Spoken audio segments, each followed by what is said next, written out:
are Locked On Spurs, your daily San Antonio Spurs podcast. Part of the Locked On Podcast Network, your team every day.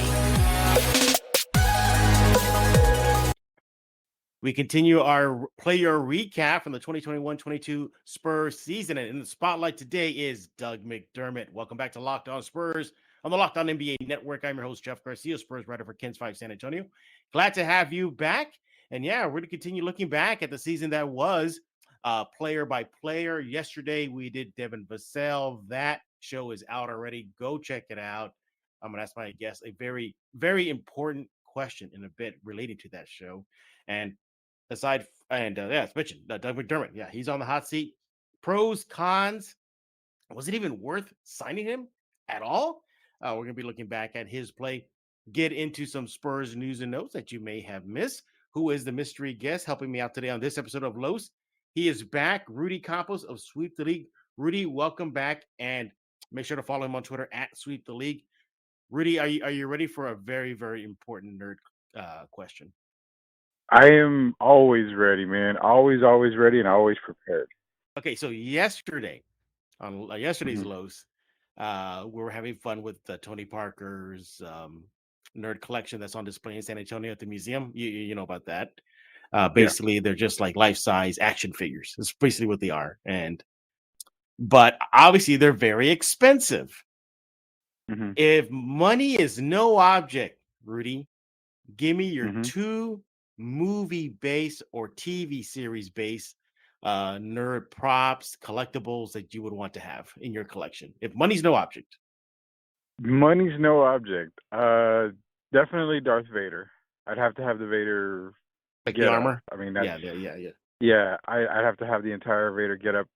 I would have definitely have said Boba Fett as the other one, but since I've got Star Wars lore already in there, it's gonna surprise people. I want my Deathstroke. I'm a huge Deathstroke fan. Okay. So the Deathstroke getup is another one that I've got to get. No doubt about it. Cool. I mean, nice. If I had to pick a transportation, Millennium Falcon. Perfect. That's good. Yeah. It's funny. Yesterday's guest, James Pledger, San Antonio Sports, he was upset that it was limited to 2. So he picked the Infinity Iron Man armor. You know, the little button he had on his chest. Yeah. And he pressed it and it just like coated him. He said he'd love to have that that prop or whatever it was. And I believe I forgot which, but he picked a character's car from Fast and Furious.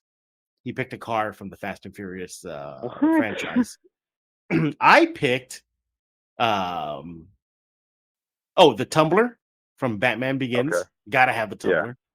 And I said I want every single lightsaber movie prop ever made, except for the last 3 movies. I don't want those. Those don't exist in my head. You wouldn't want those just to have? I mean, even though it's not great. No, I don't want them. The only exception would probably be Kylo Ren's. A Pleasure brought that up because Kylo Ren's like, it is a unique one. So it is very unique. But yeah, everybody, welcome to Locked On Spurs. That's how we do it here. We kick it off with some nerd talk. But yeah, let's get into the meat of things now. We want to thank you for making Locked On Spurs your first listen each and every day, free and available wherever you get your favorite podcast. And this episode is brought to you by Arcade 1-Up. Go check it out. It's very, very fun. NBA Jam is back on there. We'll talk about Arcade 1-Up in just a few seconds. But yeah, Rudy, Doug McDermott's on the hot seat today. And, signed in the offseason ahead of last year. Spurs fans think, great, perfect, veteran for the squad. He's going to bring that 3-point shooting. And he did, but it felt like he never even played at all last season. Rudy, your overall thoughts on McDermott? I've been kind of hard lately on some grades, but with Doug McDermott, I'm actually pretty satisfied with the season he had. I mean, you're talking about a guy coming off at 11.3 points per game, about 2.3 rebounds a game, an assist a game, but the 3-point shooting being over 40%, I think it was 42.2% from the 3-point field. I mean, that's kind of what you signed him to do. And I think when you look at Doug McDermott, he came in, did what he was supposed to do. He wasn't going to be like a defensive stopper or anything. He just came in for shooting reasons. And he did what he did. You're talking 3 games that he had 20-plus points, For the month of December, January, and February, he averaged 12 points or a little bit better in those months, shooting, I think, between 39 and 50% during those months. I mean, coming for Doug McDermott, what you signed him to do is what he did. There were some injuries, there was some other stuff that happened, kind of limited playing time. But all in all, I mean, I would say it's a pretty standard season for Doug McDermott for the San Antonio Spurs. He only played 51 games for San Antonio before he got hurt and sat out for the rest of the season. You look at last season when he was with Indiana in the 2021 season, he played 68 games. So my thought is like the Spurs, and I'll look it up in a few seconds, but I think they paid him a pretty penny to sign with the Spurs. And I feel like he didn't live up to the pay. Like he didn't earn his keep. And fine, I get it. He got hurt, but it just felt like he was kind of a non-factor this season. It really, really did. You know, his 3-point attempts, you know, he took 256. He made 108 of them, 42%. And that was an uptick from last season in the 2021 season out of Indiana. But I really expected more out of him. I expected him to be that X factor veteran that the Spurs needed. Now, are you shocked that he only averaged? I mean, are you shocked? I should say that he averaged about 24 minutes. Did you want him to play more time when he was healthy, or do you think 24 minutes was just about right? Yeah, that's like a borderline question because I would have really hoped Doug would have played a lot more minutes per game. I mean, yeah, you're right. Playing like 24 minutes a game, to me that's low. He was more of like a 28 to 30 minute guy for me. But then again, you've got to remember if you add McDermott's minutes up, then you're technically hindering the development of the younger guys like Devin Vassell and then, Keldon Johnson and stuff. So it's kind of like a hit or miss type thing. Personally, I think if Doug would have got more minutes, you would have got a way more production out of him. But also, at what cost? Does Devin get minutes cut into his time, and does he develop into the player that we're expecting him to develop? So you're saying that maybe, or not maybe, for sure that with McDermott getting hurt and not playing a bulk of the season, that maybe that's actually was a good thing for the young kids, Rudy. Yeah, it was. To me, it's a kind of a good thing because you did sign Doug to a pretty hefty contract, and you're coming in, okay, we're going to expect to have him playing X number of minutes, but with his health being in question, him being out for, a good part of the season, it actually helped Devin come up a little bit more, helped Keldon. I mean, both of those guys, three-point shooting, developed way better throughout the season, and that was kind of towards where Doug was on the injured list. So getting some of these kids minutes was actually a benefit for the San Antonio Spurs with Doug being out. Now, look, we're going to hit a break very soon, but there's just something for you to chew on when we do that. So you talk about, that pay he got. So Doug McDermott, including last year's, we're going to say just last year's as well, signed for a 3-year deal at 13.7 for last season, 13.7 for next season, and 13.7 for the 23-24 season. Rudy, that is a big contract. That's a big contract. It is. Yeah, it really is. Yeah. That is a lot of money for a little, production. Now, again, granted, I know people are going to be like, "Oh, well, he got hurt." You got to understand. I'm like, okay, I get that, but you expect him to play, stay healthy. I know I get it. Freak accidents happen. What did he get? He had an ankle injury. I think that's what did him in, right? I think I was at that game when he had that ankle injury. He came down, and it would look like a pretty bad ankle injury. So yeah, that was a very, very, very, very bad ankle injury. When we get back, we're going to give Doug McDermott a grade and also some expectations what we want to see out of him next season. And if Rudy is ready to just say, you know what, let's see if we can find you a new home ahead of next season in the and as far as the trades are concerned. But hey, we have big news. The only NBA Jam is back. Arcade 1-Up, the leader in at-home retro arcade games, is not only bringing the best game ever back, but they made it bigger than ever with a, wait for it, Shaq Edition machine. Yes, you old school OG gamers, you remember that NBA Jam game back in the old stand-up arcades, coin operated? It's back. People are obsessed with NBA Jam. I'm thrilled to tell all our listeners that you can once again play hoops with an NBA legend in this arcade classic. Jump clear across the court and set the ball on fire in one of the first sports games ever to feature real and digitized NBA licensed teams. No fouls, no free throws, no quarters required.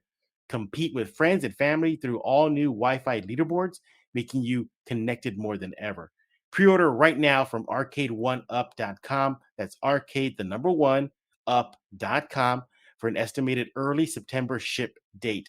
Arcade 1UP is the place for fun. They even got more classics like Golden Tee, Mortal Kombat, and many others starting at $399. Check this out. They're giving away an NBA Jam Shack edition to a Locked On listener. Enter for a chance to win the game console for your man cave at arcade1up.com/lockedon. That's arcade, the number one, up.com/lockedon. You got until July 8th to enter and win NBA Jam Shack Edition console. Don't miss out. Enter today, and you got to really start thinking to yourself, who are you going to play with? We are back with Rudy Campos, host of Sweep the League, and we're looking back at Doug McDermott's play last season with the Spurs. Before we do that, it's that time of year. NBA mock drafts for the Locked On Network is here. Starts on June 16th with over 50 insiders. Nothing equals the ultimate NBA mock draft. The Locked On NBA Big Board Draft experts plus the Odyssey insiders. First pick is June 16th. Search Ultimate NBA Mock Draft and follow now so you don't miss a pick. Rudy, before you give out your grade, we talked about the money, ahead of the break. Does that change your view on Doug McDermott last year? Does that make you think, maybe he should have played better when he was healthy? Personally, no. I think the money was pretty high. I mean, you're talking 13.7 3 times basically for a 3-year deal. But I think that the money was fine. I'm okay with it. I'm okay with the season that he had as his first season with the Spurs. I would have liked to see him play more minutes. I would have liked to see him play healthy. But then again, like we all know, ankle injuries especially are very common in the NBA and the game of basketball in general. So I'm fine with this year with him. The money's okay. Now it's the production going into next year if he's still here. If it doesn't get any better, then we've got a problem. He has a kind of a hefty contract here. You're the GM for the Spurs. Are you looking to move him? If the right trade is available, yes, you never say no. But at the same time, a lot of teams out there need shooters, and a lot of teams out there are willing to pay a little bit more for shooters. So if you have a chance to better your team, and Doug has to be a part of it, I mean, you've got to make that move ASAP. Yeah, I think it goes back to what a majority of Spurs fans, not all, but a majority of Spurs fans that believe that there's nobody untouchable on this squad. And some even say that even DeJounte Murray, is not at an untouchable level. Obviously, if some of these kids have an expensive price tag, but nevertheless, they're movable. Go ahead and give out your grade. But, when you do that, what are your expectations, Rudy, for him next season? Yeah, I was going to say, I bet a lot of people hate me because I'm a tough GM and I'll trade anybody and everybody. So just throwing that out there. But for expectations with Doug, it's got to be to get on the court more and to stay on the court more. What I saw from him this year was he was actually attacking the basket from back when his college days with Creighton. I mean, he was always attacking the basket. Yes, he was a great shooter, but he could score from all points of the court. He was doing that more with the Spurs. I want to see more of that. I want him to be able to develop, going back to those Creighton days to where he was just attacking, drawing fouls, getting to the free throw line. As a shooter, the best thing you can do is get to the line because it gets your stroke back, gets you more confidence. So I want to see that more from Doug. I would love to see his defense actually get kicked up another notch. His shooting is fine. Like I said, shooting almost 42% from 3-point range. That's good right there. I just want to see more aggressiveness out of Doug. But going in for the grade, I've actually got him at a C. And I can't go any higher than that. I can't really go any lower than that. I'm going to give him that little commissioner's exemption when it comes to injuries this year. I think the production was right where I was expecting it to be for him coming into this season. Outside of the money-wise, just expectations, he pretty much nailed it. I just would love to see him get more minutes. And I think with his injuries, that really derailed the amount of time that Pop was going to play him. Yeah, you give a little slack because of the injury. And by the way, I'm glad you brought up about the slashing thing. I did not expect that out of him. I wasn't anticipating that when he put on the Spurs uniform. I think a lot of people were surprised that, he's not just kind of a camp at the 3 line and shoot it kind of guy. Mm-hmm. But I love that slashing. I think if he stays healthy, he can definitely help the Spurs get maybe a couple more W's as the season progresses. I agree with you. I think, you can move that hefty contract. You do it. It paved ways for other teammates, younger guys to get the minutes. Still, 3-point shooting is a premium. Just look at the NBA Finals right now between Boston and Golden State. You want to keep him around. I'm going to give him a C. I did expect more out of him. I really did. I thought that he would kind of be that veteran X factor that was going to push the Spurs a little bit more. Maybe, dare I say, flirting with, a higher play-in spot. Maybe that, what is it, like 7 through 10, I think it is. Maybe 8 or 7 seed in the play-in tournament. But nevertheless, you expect a lot from him, especially with that money tag. You get paid the money, you gotta produce. He produced, but I think it needs to be more. But I'm the tough crowd today, not Rudy Campos. I am. Usually it's the other way around. Rudy is grilling everybody. 13.7 mil. What would you expect out of him going into next year as far as, like, let's say points per game and stuff like that? Points per game. All right. Let me look at what he did last year. I know you mentioned it earlier, but he's last year 11.3. Yeah. I like to see 15, 18 a game. I was going to say 15. 15 would be good. 15, 18 a game. I like the slashing. Hopefully he keeps that up. But despite the slashing thing, he only went to the line on average 1 time. He averaged 1.0 attempts at the free throw line. That can't happen. If he's this slasher that we saw, I need to be a lot more aggressive. Well, I was shocked. He was an 80% shooter from the free throw line last year. Yeah, I thought he'd be way up high than that. Yeah. So I'm gonna throw a quick wrench in you real quick. Now, Doug being a shooter, if the Spurs were to land a DeAndre Ayton, wouldn't that expectation or getting 15 points per game be a lot easier, because then you go back into the Spurs system and it brings back the memories of Roger Mason, Gary Neal, these guys who just were spot-up shooters and deadly shooters when they had a coveted big man around them. Yeah, I think that'll help too. Because like defenses are not gonna respect Jakob Poeltl's outside shooting, so they'll sag on him. Exactly, and they won't respect him in the post either. Yeah, he's not like he's Mr. Hakeem Olajuwon in the post. I mean, decent, but I mean not great. I think getting a big definitely changes things for Doug. Hopefully that is the direction the Spurs go. Maybe it'd be the draft. Jalen Duren's there. Who knows? But then again, Duren's not really a potent outside shooter. He's decent, I guess. He's not the greatest. But we'll see. He's decent, but it's not going to really free much up for Doug, I don't think. Yeah. That definitely is a wrench as far as expectations for Doug McDermott next season. But that'd be a great wrench to have a DeAndre Ayton in there to free up some space. So we gave out our grade for Doug McDermott last year. What is yours? Let Rudy know on Twitter at Sweep the League. Let me know on Twitter at Jeff G Spurs Zone. When we get back, we're going to look at some Spurs news and notes that you may have missed and much, much more. But before we do that, I want to talk to you about Rock Auto. This episode is brought to you by Rock Auto. With the ever-increasing numbers of makes and models, it's now impossible for your local chain auto parts store to stock all the parts you need.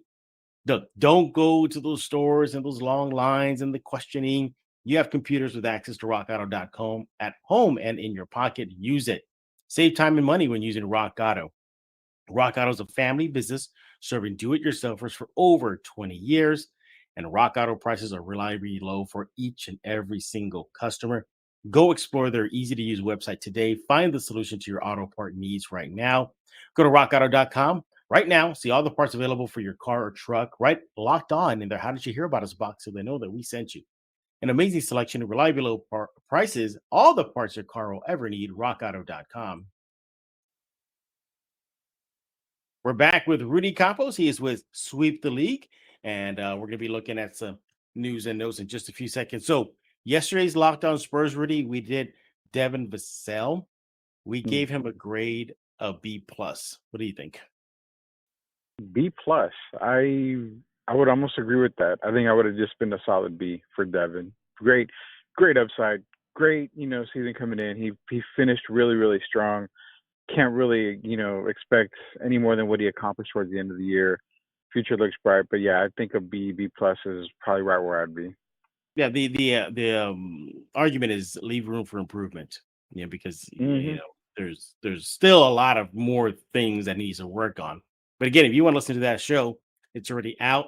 Go to the Locked On Spurs YouTube page or iTunes, Google Play, Stitcher. You know the list. But let's go to catch you up with some Spurs news and notes that you may have missed. Hey, Rudy, congratulations to former Spurs assistant coach Becky Hammon, officially inducted into the Women's Basketball Hall of Fame for her play during her WNBA years. Yeah, I forget, like she closed out her career in a San Antonio Stars uniform, and she took the Stars to the finals, right? Or the conference finals. So she took basically when she was in uniform, she took it the deepest ever in their playoff run, right? Yeah, I can't remember if it was the finals or conference. That's something that's my mind's blank right now. But yeah, she took them far. Yeah, so she's in. She's inducted in the class. Inducted into the class of 2022. So congratulations to Becky Hammon. Well deserved. In other Spurs news, former Spur David West, he did an interview with I think it's called Hefe Island. He says that he idolized the Spurs organization and that his favorite player ever was Tim Duncan, that he was just a big Tim Duncan fan. Remember when Doug McDermott, David West was signed? A lot of Spurs fans thought that he was the key to winning a title, and the Spurs went. I think his one and only season they went to the semifinals, and then they got bounced by OKC, I believe. Yeah, I think if he would have stuck around, it would have made a lot more difference. It was just he was ring chasing at the time, towards the end of his career. Oh, sure. I totally get it, but I think if he would have stayed with the Spurs another season or two, it would have been perfect. It would have been fine. But I love David. I love David West, man. Yeah, David West. Yeah, tough guy. Average just a little under 8 points per game for the Spurs. But yeah, he's paying his respects to the Spurs. He said that his basketball philosophy matched up with the Spurs organization philosophy towards basketball. That was a big reason why he signed with the Spurs. But it's interesting in that interview when they brought up about the Warriors that he said that the Warriors already were courting him to join them after his season with the Spurs. So those Warriors, man, they don't mind bending the rules as far as bringing in players. It's just what was it? Draymond Green? Yeah, Draymond Green texting Kevin Durant during the finals, to get him on board. So it's all there at kens5.com/Spurs. In other Spurs news, another former Spur, Corey Joseph, said that he is thankful that San Antonio drafted him. Again, in the same interview with the same outlet, he said that his draft projection at that time was anywhere from late first round to middle second round. And that when the Spurs selected him, he was kind of surprised. He said he was thankful for that. He's kind of one of those forgotten late round picks for the Spurs. What do they say, Rudy? Derek White, 29, DeJounte Murray, 29. Corey Joseph was like, a 23, 24, 25 pick? I mean, he was a late first round too. Yeah, he's a late first rounder. And apologies to Corey Joseph. I've done mock drafts for a while, and I had Corey undrafted, to be honest with you, that year. I think I had him in the second round to being undrafted. So shows how much I know when it comes to draft, especially, on that kind of stuff. But yeah, I mean, he's one of those guys that I really wish would have just stayed a Spur forever and never would have been moved. But it happens, but definitely a long-time Spur and fan favorite. Yeah, 2014 NBA title helped the Spurs win that one. I was in the locker room when the Spurs won the 2014 title, and Corey Joseph was the first person I interviewed. He was drunk. He walked out. He was ready. He was toasted, man. He kept on telling me, oh, man. That's all he kept on saying. because he was just so like stunned that everything happened.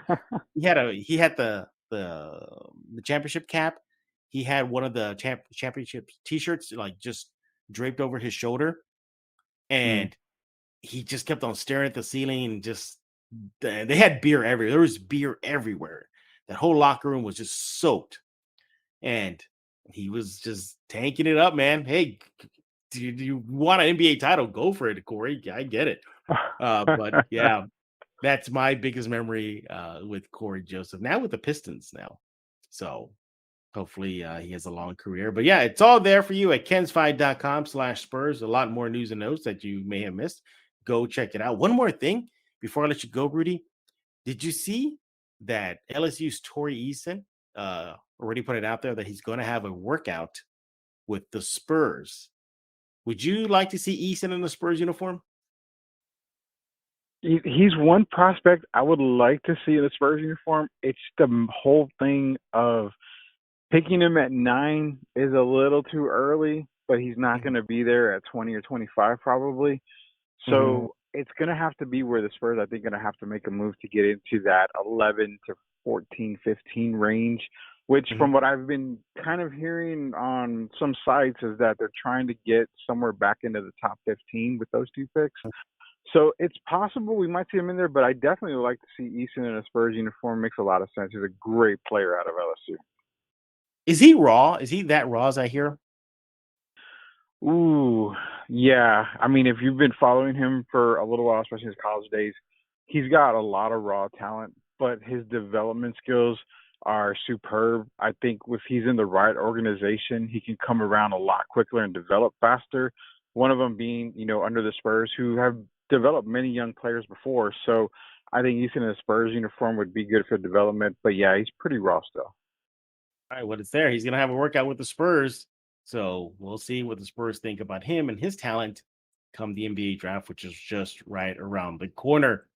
Hey, speaking of that, thanks again for making Locked On Spurs your first listen each and every day. Now, make sure to go check out Locked On NBA Big Board.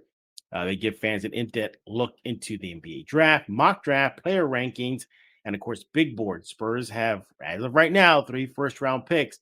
Go see what the big boards are saying, what the Spurs are going to do with those 3 picks. It's free and available wherever you get podcasts. Rudy, what's going on with Sweep the League? Well, Sweep the League, we got the draft coming up, so we're 100% concentrating on that. And speaking of NBA draft, real quick, I just want to let everybody know that I did remove my name from the NBA draft list, so I'm gonna forego this NBA draft and try to get into the 2023 one. No, my draft position wasn't that high as I wanted it. They had me, I think, at the 200th best prospect, so I want to get a little higher than that. I thought you were the number 1 overall prospect. I was on my height and weight class. I was number 1, but overall, it was in the 200s. So I didn't want to. You risk gotta my get more family workouts with future. NBA teams in. That's what you got to put your name out there. I have, but I can only get on NBA Live so many times. So I mean, it's how it is, man. I heard on NBA Live, your true shooting percentage is like Hall of Fame worthy, and so maybe one day you'll get scouted by some NBA teams, and they'll bring you in and say, "We promise to pick you at the number 3 pick that we own." You got to get that promise in, Rudy. But yeah, I got to get that promise. Yeah. Yeah, check Rudy out on Twitter at Sweep the League. Subscribe to Locked On Spurs wherever you get favorite podcasts, Google Play, Stitcher, iTunes, and of course YouTube. Go check out not only this episode with Rudy Campos, but yesterday's. Pretty much a fun one. We get into some other movie prop, TV series prop stuff. It's pretty cool. You know what? The one regret I had is we're limited to 2 picks, and I wanted to go with like a vehicle, and I wanted to go with like props. If it wasn't for the tumbler, a close second was Airwolf for me. I would have loved to own Airwolf. Yeah, Airwolf. Yeah, I mean that's always number 1 on the transportation for me. Yeah. But if I'm unlimited money wise, the Millennium Falcon. Man. I mean, you gotta get I got to. It's win-win-win no matter how you spin it. All right, boys. So, like I said, we're done talking. Definitely, we want to hear from you. He is on Twitter at Sweep the League. I am on Twitter at Jeff G Spurs Zone. So for Rudy, number one prospect in the 20 billion NBA draft. I am Jeff Garcia. We're going to put a lock in this episode of Locked On Spurs.